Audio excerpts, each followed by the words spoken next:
फिज़ा का बाप दानिश की माँ के पास उसकी मिन्नत समाजत करने जाता है कि मेरी बेटी के साथ ये सलूक मत रखें। मगर दानिश की माँ के दिल नहीं पत्थर है, वो उसके बाप को बेहद ताने और कोसने देती है।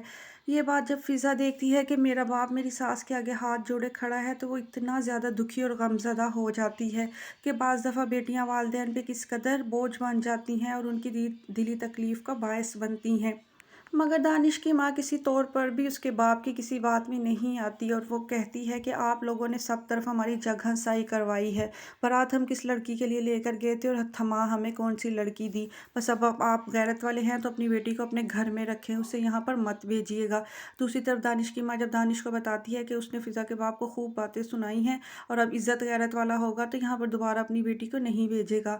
ये बात सुन के दानिश बड़ा खुश होता है। वो कहता है अच्छा जान छूटी, मैं तो एक पल भी फ़िज़ा को बर्दाश्त नहीं कर सकता। दूसरी तरफ आयज़ा दरवाज़े के पीछे खड़ी होकर ये बात सुन लेती है कि आयज़ा के मामू उसकी मुमानी से बात करते हुए कहते हैं कि दानिश ने फ़िज़ा को कबूल करने से इनकार कर दिया है और अब फ़िज़ा की वजह से बेहद परेशान और दुखी हैं। ये बात आयज़ा से बर्दाश्त नहीं होती, वो कमरे में जाती है, अपने ऊपर बेहद गुस्सा करती है और चीखती चिल्लाती है, अपने बाल नोचती है और सोचती है कि काश उस दिन मैं इतनी सी गलती ना करती, जिसका ख़मियाज़ा ना सिर्फ मुझे बल्कि मेरी माँ, बल्कि मेरी बहन और मेरे बाप को भी भुगतना पड़ रहा है। वो अंदर ही अंदर बेहद दुखी और गमज़दा है, मगर अब इस तरह की गलती का कोई भी अज़ाला मुमकिन नहीं है कि वो चीज़ों को दोबारा से सही कर दे। मगर उस दुख और पछतावे और नदामत से उसकी हालत ख़राब होती चली जा रही है। दूसरी तरफ जब फ़िज़ा उससे मिलने आती है तो फ़िज़ा उसको गले से लगा लेती है तो आयज़ा खूब रोती है, बिलख-बिलख कर उसको कहती है कि मैंने अपने साथ-साथ तुम्हारी ज़िंदगी भी बर्बाद कर दी है। बेहतर यही है कि तुम मुझे मारो, मेरे मेरे ऊपर ज़ुल्म करो, मैंने तुम्हारे साथ ये सारी ज़्यादती करवाई है।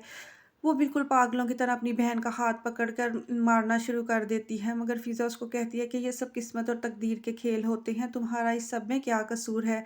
दूसरी तरफ जब दानिश के बाप को पता चलता है कि दानिश की माँ ने फ़िज़ा के बाप को बेहद बातें सुनाई हैं तो वो दानिश के साथ बहुत गुस्सा करता है। उसको कहता है कि कल कल तक तुम फ़िज़ा को वापस अगर ना लेकर आए तो मैं तुम्हारी शक्ल भी यहाँ ना देखूँ। अगर यहाँ फ़िज़ा नहीं रहेगी तो तुम भी नहीं रहोगे।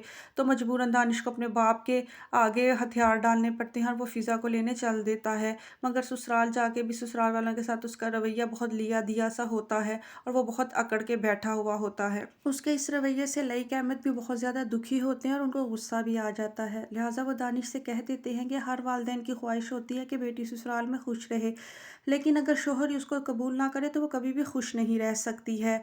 बेहतर इसी में ही है कि तुम और फ़िज़ा एक दूसरे को दिल से कबूल कर लो, मगर दानिश उनकी कोई बात वजह से नहीं सुनती।